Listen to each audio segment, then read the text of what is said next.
The first hit wasn't a splash, it was a slam. A wall of water smashed the starboard side and ran the length of the deck like a bulldozer. People went down hard. Metal groaned. The MV Princess of the Stars rolled, paused, and rolled again. Wind tore the rain sideways so thick you couldn't see the rail 10 feet away.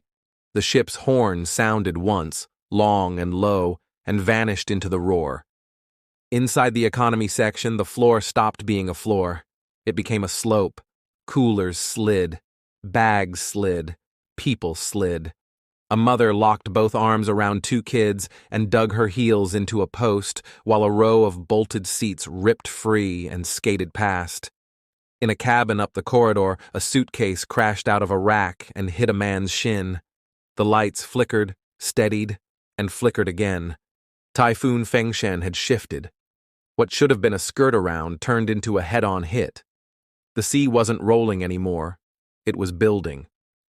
Waves climbed like lifting doors, 3 stories high, and came down with a sound that lived in your ribs. Crew in rain gear ran the passages, slamming latches, shouting for people to stay calm and move up. Calm didn't stand a chance. You could feel the gusts through the steel. On the vehicle deck, lashings snapped. One truck moved a foot, then 2, then everything behind it followed. That weight didn't just slide, it pulled. The list deepened. 10 degrees, then 15, then worse. Water forcing its way through vents and door seams made the low side heavier by the minute. Orders hit the PA. Higher decks now. People fought the angle like a climbing wall. Life jacket lockers jammed under the tilt. Some panels wouldn't open at all. In the stairwell, palms skinned on step edges as passengers pulled themselves up hand over hand. On the boat deck, rain stung like grit. The starboard rail became the place to stand. The horn blasted again. Another wave hammered the hull. The ship leaned farther and didn't come back. The Princess of the Stars rolled onto her side. Outside, people slid to the rail and over it. Inside, everything went dark. Water surged down corridors that had turned into tunnels. Air found places to hide. A triangle above a doorway, a pocket under a bulkhead lip, a corner of a cabin with the mattress floating at the ceiling. Hands pounded on steel. Voices carried and didn't. In one compartment, a woman smashed a porthole with a fire extinguisher while a stranger braced her waist. In another, 2 men shared a fist-sized air dome and counted breaths out loud to keep from gasping too fast. In the water, survival came down to seconds and luck. The storm threw people like debris. A man locked both arms around a blue plastic drum and rode it up a crest and straight off the top. Someone yelled for help. The next wave shoved the voice 100 feet away. Splintered benches, coils of rope, and jagged panels hit without warning. The suction of the sinking hull dragged some under and never let them go. The distress signal got out. Getting in was the problem. Gusts shoved helicopters sideways. Patrol craft climbed a wave and fell into a trough hard enough to rattle teeth. Fishermen from Sibuyan's villages went anyway, riding short, ugly seas in boats built for work, not rescue. Baskets dropped from the sky when the wind eased. Arms reached. A few came up shaking, coughing oil and salt, faces gray with cold and shock. Then the wind stepped down. The wreck stepped into focus. A white hull lay on her side in the shallows off Sibuyan Island, keel pointing at the sky, propellers still above water at low tide. The slick on the surface smelled like fuel and bilge and something sharp you couldn't name. On the beaches, the tide carried in shoes, torn bags, photographs stuck to bits of foam, a thin blanket wrapped so tight around a life jacket it looked like a person until it wasn't. Out of more than 800 souls aboard, only a few dozen had made the first day alive. Names were written on damp paper in a gym-turned-list room. A school became a shelter. A church became a place people would not leave even when the doors closed for the night.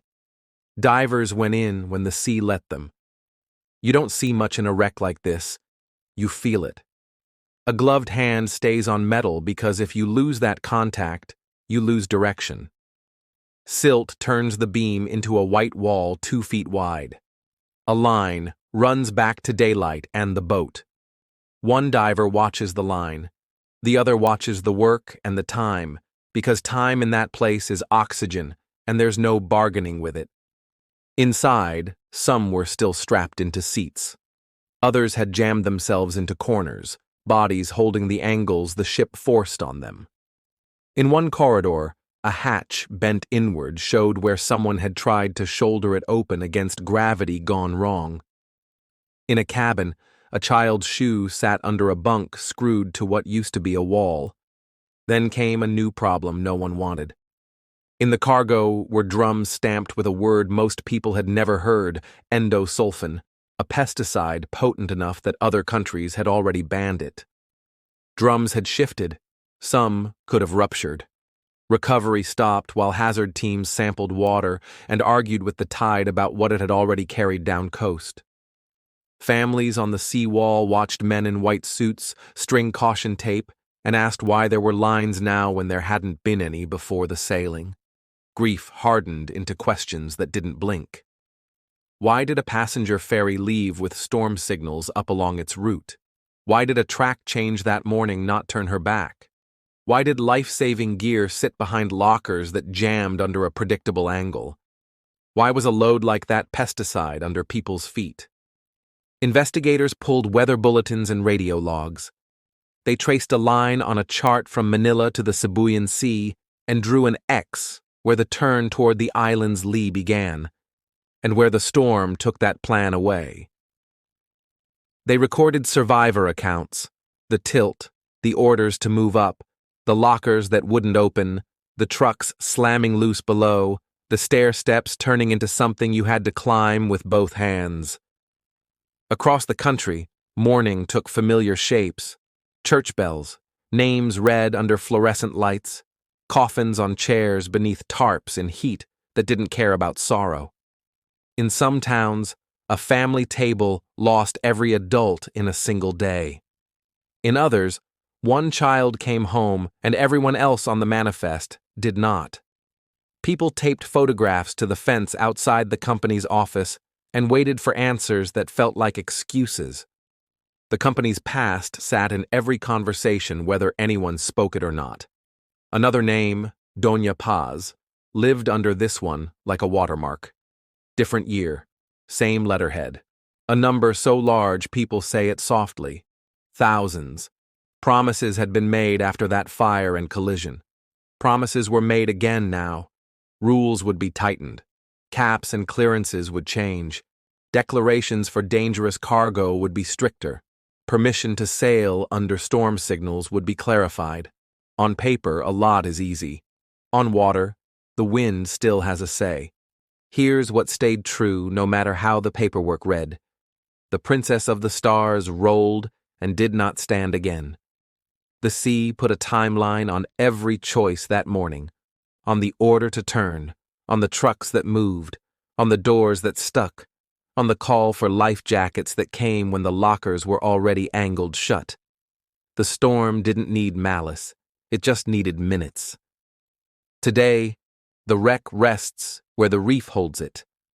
On a calm day, the line of the hull is visible through green water, a shape wrong for the landscape, and now part of it. Fishermen throttle back as they pass. Some take off their caps without meaning to. For them, it isn't a landmark. It's a grave. Stand on Sibuyan's shore at dusk, and you can see how close shelter was and how far at the same time. The tree line. The reef edge. The place where deeper water turns lighter over coral. People point and show you where a jacket came ashore 3 days later, where the tide set that week, where on a flat morning the darker patch gives away steel just beneath the surface. The families hold what the sea left. A ticket stub in a drawer, a phone number they can't delete, a photograph gone wavy from salt, an empty chair no one moves. For the survivors, memory shows up without knocking. A deck turning into a ramp under both feet. A hand that won't let go of yours, then does. The taste of fuel in the back of your throat. A voice counted out loud in a pitch-black pocket so neither of you breathed too fast. The lesson isn't complicated. Storm signals exist for a reason. Track shifts aren't trivia. Cargo declarations aren't paperwork. They're risk maps. Doors that open at one angle will jam at another. The sea turns small mistakes into large ones fast. The Princess of the Stars was big enough that people believed size would carry the day. The storm explained the truth. It explained it once. It didn't repeat itself. Thank you for listening to the Sunken Ledger. Subscribe for more true stories from the depths.